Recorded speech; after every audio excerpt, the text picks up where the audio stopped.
नमो नमः। अहम् अस्मि जयदेव उपाध्यायः। भवतीनां सर्वेषां छात्राणां स्वागतं करोमि। अद्य वयं महाकविः कालिदासः इति पाठस्य शेष अंशान् पठिष्यामः। भवन्तः ध्यानेन शृण्वन्तु। अहं शुद्धोच्चारणं करिष्यामि, भवन्तः अपि तदनु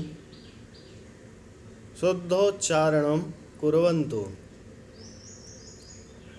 रघुवंशे कालिदासः रघुवंशिनां चित्रणं तथा करोति यथा भारतीयजनजीवनस्योदात्तादर्शानां सम्यग् दिग्दर्शनं भवेत्। रघुकुलजाः राजानः प्रजाक्षेमाय बलिमाहरन् मितसंयतभाषिणस्ते सदा सत्यनिष्ठाः आसन्। यशस्कामास्ते तदर्थं प्राणानपि त्यक्तुं सदैवोद्यता अभवन्। केवलं सन्तत्यर्थे ते गृहमेधिनो बभूवुः। शैशवे विद्यार्जनं, यौवने रञ्जनं, वार्धक्ये मुक्त्यर्थं मुनिवदाचरणं तेषां व्रतमासीत्। बालवृद्धवनितादीनां यदाचरणं कालिदासकाव्ये निरूपितं तत्सर्वथा भारतीयसंस्कृतिगौरवानुरूपमेव। आहिमवतः सिन्धुवेलां यावत् विकीर्णाः भारतगौरवगाथाः कालिदासेन स्वकृतिषूपनिबद्धाः। रघुवंशे मेघे कुमारसम्भवे च भारतदेशस्य विविधभूभागानां गिरिकाननादीनां यादृक् स्वाभाविकं मनोहारि च चित्रणं लभ्यते। स्वचक्षुषा नवलोक्य तदसम्भवमस्ति। तथाविधं तस्य देशप्रेम तस्य काव्योत्कर्षं समुद्रढयति। सन्तु तत्रानल्पा संस्कृतकवयः, किन्तु कस्यापि कालिदासेन साम्यं नास्ति। साधुक्तं केनचित् कालिदासानुरागिणा। पुरा कवीनां गणनाप्रसङ्गे कनिष्ठिकाधिष्ठितकालिदासः अद्यापि तत्तुल्यकवेरभावादनामिका सार्थवती बभूव इति। भवन्तः शुद्धोच्चारणस्य अभ्यासं कुर्वन्तु। अग्रे वयम् एतस्य पाठस्य अर्थं जानीमः। अब हम लोग इस अनुच्छेद के अर्थ को जानेंगे। रघुवंशे सप्तमी भक्ति है, अर्थात रघुवंश में। तो रघुवंश महाकाव्य में, कालिदास द्वारा रचित रघुवंश महाकाव्य में कालिदासः रघुवंशिनां चित्रणम, कालिदास जी रघुवंशियों का चित्रण तथा करोति, इस प्रकार से करते हैं, यथा जिससे भारतीय जनजीवनस्योदात्तादर्शानां, भारतीय जनजीवनस्य उदात्त आदर्शानां। तो भारतीय जन यानी लोगों के जीवन के उदात्त आदर्शों का, षष्ठी विभक्ति है, उदात्त आदर्शानाम, दीर्घ संधि हो गया तो उदात्तादर्शानाम बनाया। जीवनस्य धन उदात्तादर्शानाम, गुण संधि हुआ जीवनस्योदात्तादर्शानाम। तो भारतीय लोगों के जीवन के उदात्त आदर्शों का, उदात्त यानी ऊंचे बड़े आदर्शों का सम्यक दिग्दर्शनम भवेत्। सम्यक का अर्थ होता है अच्छी तरह से, दिग्दर्शनम भवेत्, दिग्दर्शन हो सके। तो जिससे अच्छी तरह से भारतीय लोगों के जीवन के ऊंचे आदर्शों का ज्ञान हो सके, उसका दिग्दर्शन हो सके, लोग जान सके। इस प्रकार से कालिदास अपने काव्य में रघुवंशियों का चरित्र चित्रण करते हैं। रघुकुलजाः राजानः प्रजाक्षेमाय बलिमाहरन्। रघुकुलजाः यानी रघुकुल में उत्पन्न होने वाले राजानः राजा लोग, प्रजाक्षेमाय प्रजा के क्षेम के लिए। क्षेम क्या होता है? क्षेम का अर्थ है कल्याण। तो प्रजा क्षेमाय, प्रजा के क्षेम के लिए, प्रजा के कल्याण के लिए, बलि माहरन, बलि यानी कर, ले आहरण यानी लेते थे। तो बलि शब्द का आजकल अर्थ क्या है? बलि यानी किसी की बलि चढ़ा देना, जैसे पशु बलि होता था पहले, लेकिन यहाँ पर प्राचीन समय में बलि का अर्थ होता था कर ग्रहण, कर लेना, या बलि शब्द का अर्थ उपहार भी होता है। तो बलिम आहरण, कर लेते थे, जिसे टैक्स भी कहते हैं, टैक्स सब लोग जानते हैं। तो टैक्स ग्रहण करते थे। संस्कृत के ऐसे ही बहुत से शब्द हैं जिनका अर्थ आजकल के समय में दूसरा हो गया है। इसी कारण से बहुत से लोग संस्कृत के शब्दों को लेकर के भ्रमित होते हैं, और कुछ लोग तो जान करके भी उसका गलत अर्थ निकालते हैं। इसलिए संस्कृत का ज्ञान होना अति आवश्यक है लोगों को, ताकि अपनी भारतीय संस्कृति को जान सकें और उसकी रक्षा कर सकें। तो कह रहे हैं कालिदास ये कि रघुकुल जाह राजानः प्रजाक्षेमाय बलिमाहरन, रघुकुल में उत्पन्न होने वाले राजा लोग प्रजाक्षेमाय, प्रजा के क्षेम के लिए, प्रजा के कल्याण के लिए बलिमाहरन, बलिम यानी कर ग्रहण करते थे। मित संयत भाषिणस्ते, मित का अर्थ होता है नपी तुली, तो नपी तुली और संयत यानी संयमित, भाषिणः ते संयमित वाणी का प्रयोग करने वाले वे, सदा सत्यनिष्ठा आसन, हमेशा सत्य के प्रति निष्ठावान थे, यानी सत्यनिष्ठ थे। तो हमेशा वे सब जो थे सत्य के प्रति निष्ठावान रहते थे। आप लोगों ने सुना होगा, रघुकुल रीति सदा चली आई, प्राण जाई पर वचन न जाई। तो जो वचन वो देते थे उसका पालन करते थे, तो सत्य के प्रति निष्ठावान रहते थे। यशस कामास्ते, यश की कामना वाले वे, तदर्थम यानी यश के लिए प्राणान अपि त्यक्तुम, प्राणों का भी परित्याग करने के लिए, त्यक्तुम या तुमुन प्रत्यय से बना है, त्यज धातु से, त्यक्तुम जिसका अर्थ हो जाएगा त्याग करने के लिए, सदैवोद्यता, सदैव उद्यता, यहाँ पर गुण संधि हो गया है, तो सदैव का अर्थ होता है हमेशा, उद्यता यानी तत्पर, अभवन यानी रहते थे, तो सदैव तैयार रहते थे।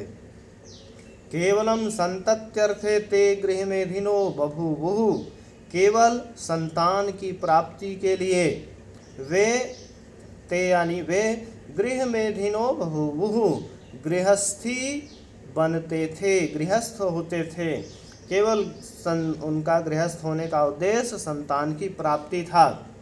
शैशवे विद्यार्जनम, शैशव अवस्था में, बाल्यावस्था में या बचपन में कहें तो विद्यार्जनम, विद्या का अर्जन करना, यौवने रंजनम, युवावस्था में आनंद प्राप्त करना, वार्धक्ये या यौवने रंजनम, युवावस्था में प्रजा का रंजन करना, प्रजा को सुख प्रदान करना, ऐसा भी अर्थ होता है। वार्धक्ये मुक्त्यर्थम, वार्धक्य में यानी वृद्धावस्था में, मुक्त्यर्थम मुक्ति के लिए, मोक्ष की प्राप्ति के लिए, मुनिवदाचरणम, मुनियों की तरह से आचरण करना, तेषाम व्रतम आसीत्, तेषाम षष्ठी व्यक्ति का रूप है, तस्य तयो तेषाम यानी उनका, व्रतम आसीत् व्रत था। बाल वृद्ध वनितादीनाम, बालक वृद्ध, वनिता का अर्थ होता है स्त्री, तो बालक वृद्ध स्त्री आदि का यदाचरणम, यत आचरणम, जो आचरण, कालिदास काव्ये निरूपितम, कालिदास सस्य काव्ये, षष्ठी तत्पुरुष समास है, कालिदासस्य काव्ये, तो कालिदास के काव्य में निरूपितम यानी निरूपित किया गया, वर्णित है, तत्सर्वथा वह सभी प्रकार से भारतीय संस्कृति गौरवानुरूप में, वह भारतीय संस्कृति के गौरव के अनुरूप ही है। यहाँ पर भारतीय संस्कृतेः गौरवः, भारतीय संस्कृति गौरव, षष्ठी तत्पुरुष समास, भारतीय संस्कृति गौरवस्य अनुरूपम एवं, पुनः षष्ठी तत्पुरुष समास। भारतीय संस्कृति के गौरव के अनुरूप ही है, ऐसा अर्थ होता है। आहिमवतः, यहाँ पर देखेंगे आहि भवतः पुस्तक में छपा हुआ है, भ के स्थान पर म करना है आपको। तो आहिमवतः, हिमवत शब्द है, हिमवान, हिमवंतौ, हिमवंतः, पंचमी विभक्ति के एक वचन बना है हिमवतः। तो आहिमवतः का अर्थ है हिमालय से लेकर, यहाँ पर आ शब्द लगाया जाता है यहाँ से यहाँ तक, ऐसा बताने के लिए आ जो का प्रयोग करते हैं। तो आहिमवतः, हिमालय से लेकर, सिंधु वेलाम यावत, सिंधु का अर्थ है समुद्र, वेला का अर्थ है तट, वेला का अर्थ समय भी होता है लेकिन यहाँ पर अर्थ है तट। तो सिंधु वेलाम यावत, समुद्र, सिंधु का अर्थ है समुद्र, तो समुद्र तट, यावत यानी पर्यंत, समुद्र तट तक। विकीर्णाः भारत गौरव गाथा, विकीर्ण यानी फैली हुई, भारत गौरव गाथा, भारतस्य गौरवस्य गाथा, षष्ठी तत्पुरुष समास।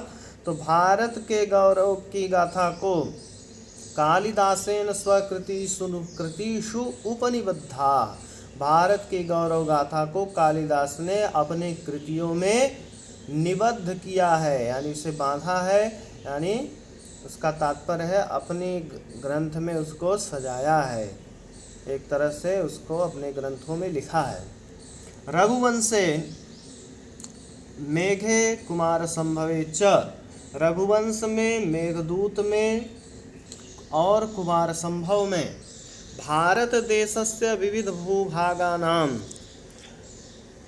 भारत देश के विविध, अनेक यानी विविध मतलब अनेक, भूभागों का, गिरि काननादि नाम, गिरि यानी पर्वत, कानन यानी वन, आदि नाम वन आदि का, यादृक स्वाभाविकम मनोहारी च, जैसे यादृक का अर्थ होता है जैसा, स्वाभाविकम मनोहारी च, स्वाभाविक और मनोहारी, चित्रणम लभ्यते, चित्रण प्राप्त होता है यानी वर्णन प्राप्त होता है, स्वचक्षुषा अनवलोक्य, अपने नेत्रों से देखे बिना, अवलोक्य का अर्थ होता है देखकर, अनवलोक्य यानी न देखकर, तो स्वचक्षुषा अनवलोक्य, अपने नेत्रों से बिना देखे, तद असंभवम अस्ति, वैसा वर्णन करना असंभव है। तथा विधम तस्य देश प्रेम, उस प्रकार का उनका देश प्रेम, इस प्रकार का इनका देश प्रेम, तस्य काव्योत्कर्षम समुद्रढ़यति, उनके काव्य के उत्कर्ष को समुद्रढ़यति यानी दृढ़ता प्रदान करता, अच्छी तरह से उसको दृढ़ करता है। संतु तत्रा नल्पा संस्कृत कवयः, तत्रा नल्पा में तत्र धन अनल्पा दीर्घ संधि हुआ, तत्रा नल्पा, तो अल्प का अर्थ तो होता है थोड़ा, अनल्प का अर्थ है बहुत से, न अल्पा इति अनल्पा यानी जो थोड़ा नहीं है, तो यानी थोड़ा नहीं है मतलब बहुत है, तो अनल्प यानी बहुत। तो तत्र यानी संस्कृत साहित्य, तो संस्कृत साहित्य में अनल्पा संस्कृत कवयः सन्तु, बहुत से संस्कृत के कवि हों, किंतु कस्यापि लेकिन किसी की भी, कालिदासेन साम्यम नास्ति, कालिदास से समानता नहीं है। साधुक्तम केनचित कालिदासानुरागिणा, केनचित यानी किसी, कालिदासानुरागिणा कालिदास के प्रेमी के द्वारा, यानी कालिदास के ग्रंथों से प्रेम करने वाले किसी व्यक्ति के द्वारा, साधु उक्तम, साधु यानम सही ही, उक्तम यानी कहा गया है। क्या चिन्ह कहा गया है? तो पूरा कवि नाम गणना प्रसंगे, पूरा यानी प्राचीन काल में, प्राचीन समय में कवि नाम यानी कवियों के, तो कौन कौन से श्रेष्ठ कवि हैं, ऐसी गणना प्रसंगे, गणना या प्रसंगे, गणना के प्रसंग में, कनिष्ठिकाधिष्ठित कालिदासः, कालिदासः कनिष्ठिकायाम अधिष्ठितः, कालिदास का नाम कनिष्ठिका अंगुली पर अधिष्ठितः यानी रखा गया। अद्यापि तत्तुल्य कवेः अभावात्, अद्यापि, अद्य धन अपि दीर्घ संधि, तो आज अद्य का अर्थ होता आज अपि यानी भी, तो अद्य अपि आज भी, तत्तुल्य कवेह यानी कालिदास के तुल्य, कवेह अभावात, कवेह षष्ठी विभक्ति है, कवेर अभावात विसर्ग संधि से बन गया कवेर अभावात, तो कवेह अभावात, तो कवि के अभाव होने के कारण अनामिका सार्थवती बभूव, कनिष्ठिका के बगल वाली जो अंगुली है उसका नाम है अनामिका, तो वह अंगुली क्या हुई, सार्थवती, सार्थक नाम वाली हो गई। तो कैसे सार्थक नाम वाली हो गई, कहने क्या तात्पर्य है कि अनामिका का अर्थ होता है बिना नाम वाली, तो न नामिका इति अनामिका, तो बिना नाम वाली। तो कालिदास का नाम कनिष्ठिका अंगुली पर रखा गया, और इसके बाद कालिदास से श्रेष्ठ और दूसरा कोई कवि नहीं मिला, तो कवि न मिलने के कारण किसी का नाम नहीं मिला, तो बिना नाम वाला ये अंगुली अनामिका बिना नाम की रह गई।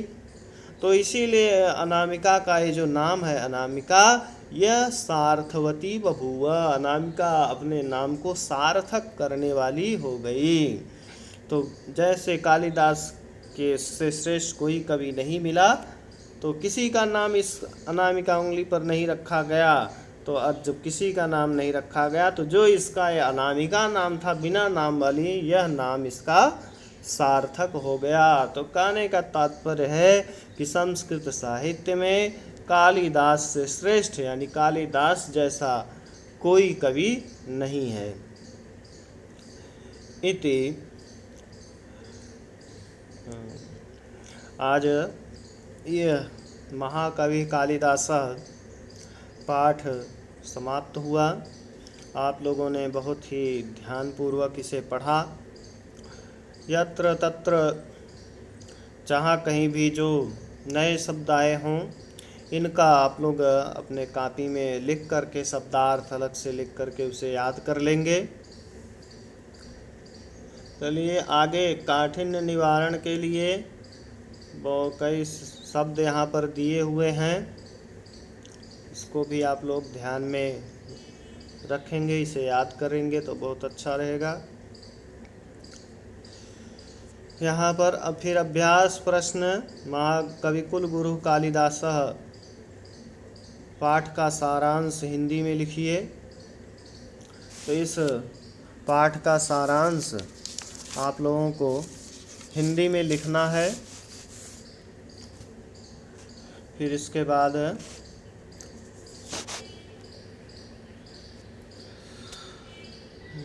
निम्नलिखित गद्यावतरणों का संदर्भ अनुवाद हिंदी में कीजिए। तो ये आप लोगों ने जो पढ़ा है इसी में से है, इसका अनुवाद करना है आप लोगों को। जहाँ से जहाँ तक दिया हुआ है आप लोग देख करके इसका अनुवाद करेंगे। ससंदर्भ यानी संदर्भ सहित। संदर्भ लगभग सभी में एक जैसा ही रहेगा, जितने भी गद्यांश हैं। संदर्भ में बता दे रहा हूँ आप लोगों को सरल एक प्रस्तुत गद्यांश हमारी पाठ्यपुस्तक संस्कृत गद्य भारती में संकलित कविकुल गुरु कालिदास नामक पाठ से लिया गया है। ये आप लोगों का संदर्भ हो जाएगा। ये संदर्भ पूरे पाठ में एक जैसे एक ही रहता है। ये सभी यहाँ पर अनुवाद के लिए दिया हुआ है, सब आप लोग पढ़े हैं। इसको अच्छी तरह से अपनी कापियों में लिखेंगे। जहाँ कोई शंका हो तो आप पूछेंगे। निम्नलिखित प्रश्नों के उत्तर हिंदी में लिखिए। इन प्रश्नों के उत्तर आपको हिंदी में लिखना है। निम्नलिखित प्रश्नों के संस्कृत में उत्तर दीजिए। इसका प्रश्न संख्या 4 है, इसका उत्तर आप लोगों को संस्कृत में देना है। संस्कृत कवीनां कः मुकुटमणिः अस्ति, कालिदासः कस्य नरेशस्य समकालिकः आसीत्, अभिज्ञानशाकुन्तलं कस्य कृतिः अस्ति, मालविकाग्निमित्रं नाटकस्य नायकः कः आसीत्, कुमार संभवे कस्य जन्मोपवर्णितम। निम्न शब्दों को संस्कृत के वाक्यों में प्रयोग कीजिए। ये इन वाक्यों का आपको प्रयोग अपने संस्कृत के वाक्यों में करना है। कीर्ति कौमुदी कस्मिन् अनेकाः काव्येषु भारत देशस्य। कीर्ति कौमुदी, इसका आप लोग अनुवाद बनाना है। एक हिंदी वाक्य बना करके संस्कृत में अनुवाद करेंगे तो वाक्य में प्रयोग हो जाएगा। जैसे कीर्ति कौमुदी शब्द है तो कीर्ति कौमुदी यानी यश की चांदनी। तो भारतस्य कीर्ति कौमुदी, भारत की कीर्ति कौमुदी सर्वत्र फैली हुई है। ये आपका हिंदी वाक्य होगा, इसका अनुवाद कर लेंगे। भारतस्य कीर्ति कौमुदी सर्वत्र प्रसृता अस्ति। कस्मिन् यानी किसमें, इसका भी बना लेंगे। तो किस पुस्तक में यह लिखा है। कस्मिन् पुस्तके इदं लिखितम् अस्ति। इसी तरह से आपको अनेकाः, अनेक, काव्येषु यानी काव्य में, भारत देशस्य यानी भारत देश का, इन वाक्यों का भी प्रयोग करना है। निम्नलिखित शब्दों में संधि विच्छेद कीजिए। अद्यापि, तेनातीव, दुहितेयमिति समुत्पद्यते। अद्यापि में दीर्घ संधि है, अद्य धन अपि। तेनातीव, तेन धन अतीव, यहाँ भी दीर्घ संधि है। दुहिता इयमिति गुण संधि है, दुहितेयमिति। समुत्पद्यते, समधन उत्पद्यते, समुत्पद्यते बन जाता है, इसमें संयोग संधि है। आंतरिक मूल्यांकन आप लोगों को कालिदास द्वारा रचित रचनाओं की एक सूची तैयार करना है। कालिदास ने जो रचनाएं की हैं, उनके ग्रंथ हैं, उनको आपको लिखना है। 3 तरह के उन्होंने ग्रंथ लिखे हैं, महाकाव्य, खंड काव्य, नाटक। तो ये तीनों क्रम से आपको कितने महाकाव्य हैं, कितने खंड काव्य हैं, कितने नाटक हैं, वो आपको अलग अलग लिखना है। पाठ में सब आप पढ़े हैं, उसको ध्यानपूर्वक करेंगे। पुनश्च यदि कहीं आपको कुछ पूछना हो तो आप व्हाट्सएप के माध्यम से या दूरवाणी के माध्यम से संपर्क करके आप अपना संदेह दूर करेंगे। और जो भी पढ़ाया जा रहा है उसका अच्छी तरह से अध्ययन करके खूब अच्छे से तैयारी करेंगे। बहुत बहुत धन्यवाद आप लोगों को।